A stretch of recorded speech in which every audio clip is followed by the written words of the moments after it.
Hey everybody, Steve here on the road again. I'm about a week or so into my trip. Well, over a week now, and done all the flying. Check ride complete, all done, checked out, fully fledged airline pilot now. I was up in Seattle the other day, and I went out for a walk. A beautiful day there in Seattle, like I remembered them a few times of the year. And I'm walking along the street and I passed this guy. He was riding a little scooter. And this guy was just filthy. And his clothes were filthy. His hair was all greasy and a mess.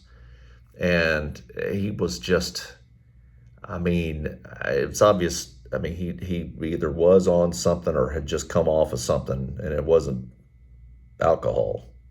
So some kind of drugs. I don't know if it's hard drugs or what, but it probably was hard drugs. But I passed this guy just walking, and I walked past him, and I'm like, oh my gosh. These days it seems like there's more and more of that out there now. And as a Christian, how should I feel about that? And I just happened to be reading today in Deuteronomy 15, verses 7 through 11.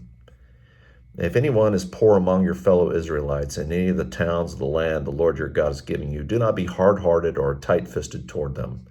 Rather be open-handed and freely lend them whatever they need. Be careful not to harbor this wicked thought. In the seventh year, the year for canceling debts is near. That's the year of Jubilee. So that you do not show ill will towards the needy among you, your fellow Israelites, and give them nothing.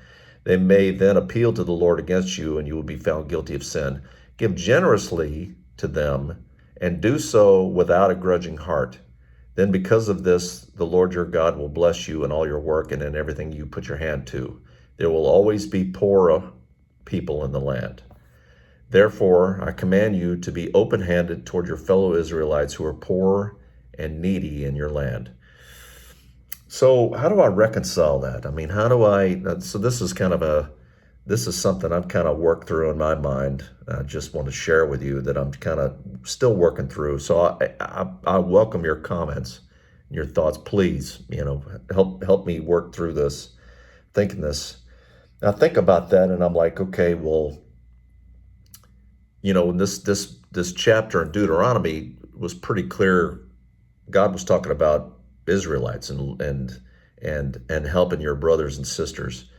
So I think that translates today to, we're all children of God, aren't we? Some are lost. And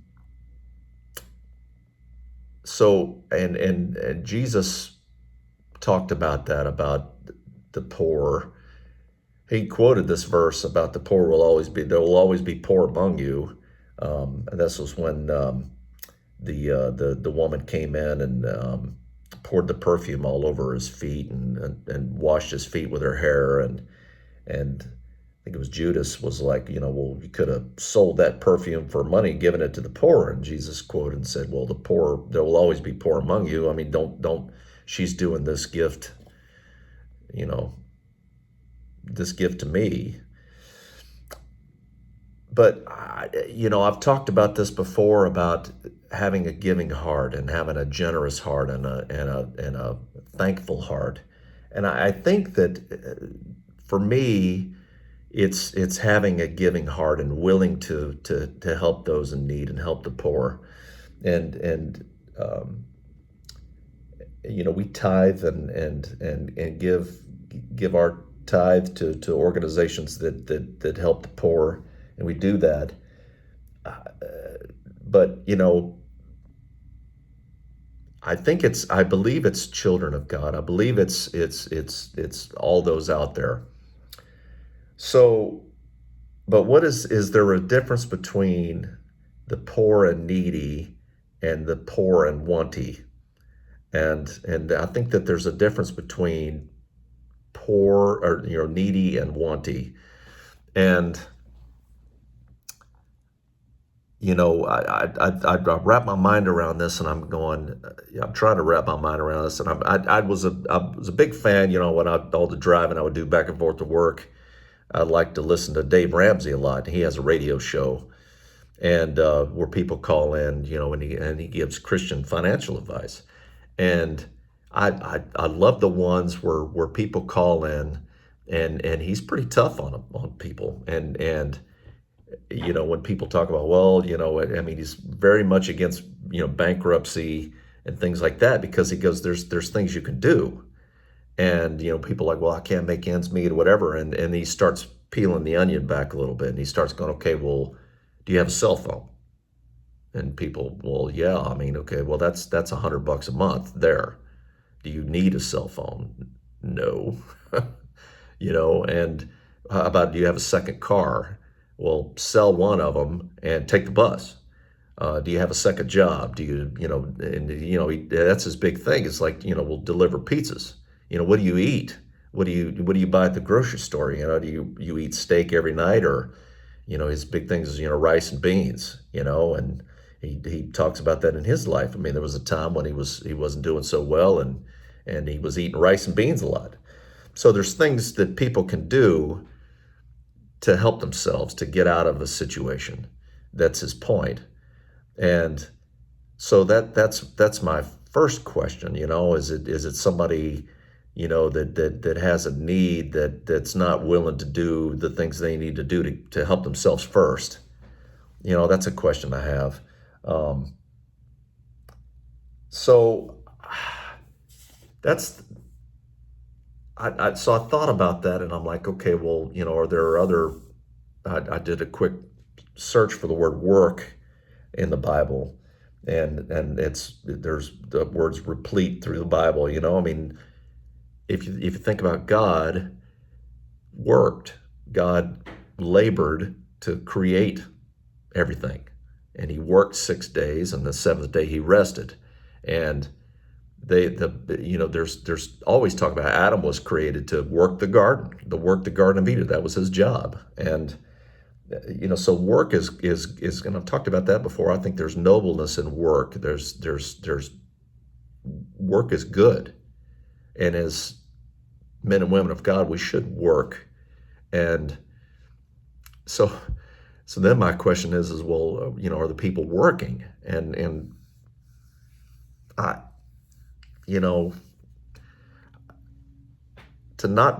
I'm not being heartless here when I say today, I watch that, and it seems like there's a lack of that. It seems like that people don't want to work.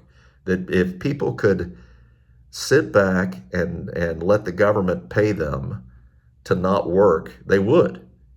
Or like, why should I go work this job when I could get paid by the government to not work? Which, I mean, this is my thoughts on this is that's not good. It's not good for the country. It's not good for the taxpayers, and it's not good for the people, because there's a nobleness in work. And when you're just taking a handout all the time, and I'm going to be clear here that there's a difference between somebody that something happens to them and they're down on and they just need a hand up. I get that, and that's where, as Christians, that's where we could step in. And I think there's probably, it's Christian organizations and stuff, charities, that's what they're for. But just the constant doling out of money, it's not good. And what does that do to your psyche as a person? What does that do to you? It's not good. And just some of the verses I've found, I mean, in Proverbs 14:23, all hard work brings a profit. In Proverbs 18:9, one who's slack in his work is brother to one who destroys. So, I mean, there's people that choose not to work, that choose not to help themselves up, to put the work in, to do this work, to support themselves. And if a person's like that, I mean, do I feel a need to help them? Because, like I said, are they in need or are they in want? And hey, I need I want to live in a nicer home. Well, do you have a home? And well, I can't, pay the bills. And again, peel the onion back and go, okay, well, what are you doing to help yourself? And again, if, hey, a tornado came and blew my house away and I've got nothing left and I've got nowhere to go and I've got, I've been living paycheck to paycheck, that's the time to step in and help, I think, as a Christian, and to help people like that. But, so I mean, Proverbs 21:25, the craving of a sluggard will be the death of him because his hands refuse to work. I mean, the Bible's pretty clear that if people aren't willing to step up and work, they're like I said, they're brother to the destroyer. And honestly, I mean, it's kind of that way, isn't it? I mean, it's just I think it's destroying our country, the U.S., in a lot of ways like that. That's that mindset. Took a lot of notes here. So, in the New Testament, um, Ephesians 4:28, Paul says, don't steal. Don't steal. Work with your own hands so that you can share with those in need. Colossians 3:23, work as if you're working for the Lord, right? And God worked. So, and then, First Thessalonians 4:11-12, Paul says, lead a quiet life, mind your own business, work with your hands. So, the daily, so that your daily life may win the respect of others, of everyone to see, and don't be dependent on anyone, and finally, Second Thessalonians 3:10, one unwilling to work shall not eat. And Paul talked about that. He said, look, we came among you to work. We came among you and we didn't want to be a burden, so we worked. And we're there with you, ministering with you. So I mean, the Bible's clear on that, that you should work and get out there and do these things. Now, again, people that are in serious need, again, I mean, circumstances beyond their control. I just think that there's a lot of people that make choices, and I think that the easy answer a lot of times is well, everybody, look. Now I'm gonna really get on a touchy subject here, but everybody likes to throw out the word homeless vets. Okay, I know of a story. We did some work, and when I was there at the high school there in Charleston, and there was a local hotel there that basically catered. It was kind of a transition point for military people from military to civilian life, based on their need. The VA would kick in rent for this place, and military veterans could stay there until they could kind of get their feet underneath them. And there were people staying there that range from the VA paid the full thing to partial to it's basically what you could afford. And I was talking with the person there that ran the place, and they said, well, we had this guy come in. It was a veteran who lived under an overpass for 10 years there in Charleston. And they said, we brought him in, we gave him a place to stay rent-free. He didn't have to pay a penny. And they said he was there 2 days and then went to live back under the underpass. And this person who works with people like that all the time said, there's some people that just, they don't want the help. They're fine with that.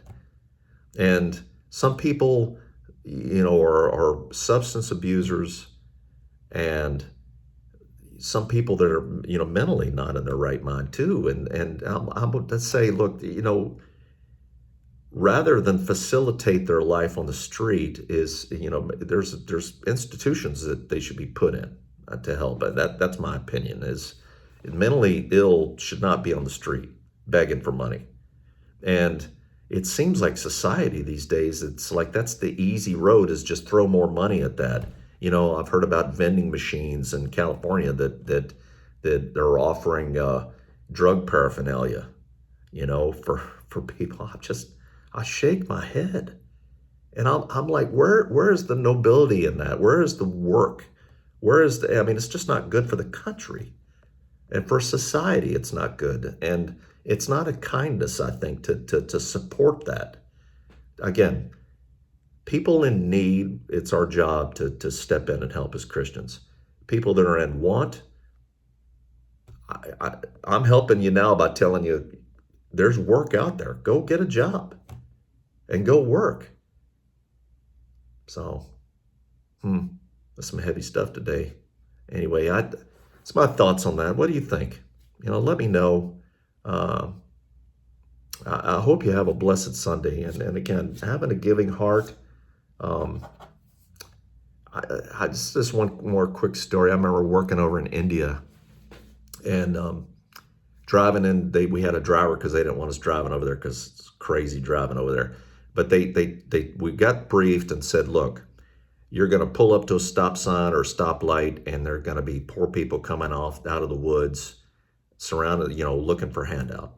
And it'll be women holding babies and things like that. And they said, do not give them money, because 99 times out of 100, these people work for the local mafia, and they're taking all that money and they pay them a pittance. But that money is going right to the criminal element.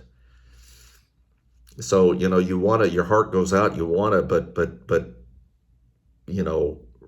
or how many times, have you heard, if somebody comes up asking for money and, they're going to go buy alcohol with it or drugs or whatever. I mean, a lot of people have said, and a lot of you talk, look, hey, are you hungry? I'll go buy you something to eat. Now, I've done that before. A guy come up, hey, man, a guy that's happened a month or two ago. We were out, the ravishing Mrs. Ritter and I were out, and a guy comes up and says, hey, I'm not asking for money. I'm hungry.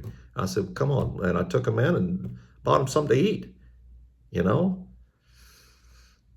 So I don't know. You have to pray about it and see where where your heart goes, when you give, and anyway, that's my thoughts on that. And what do you think down below?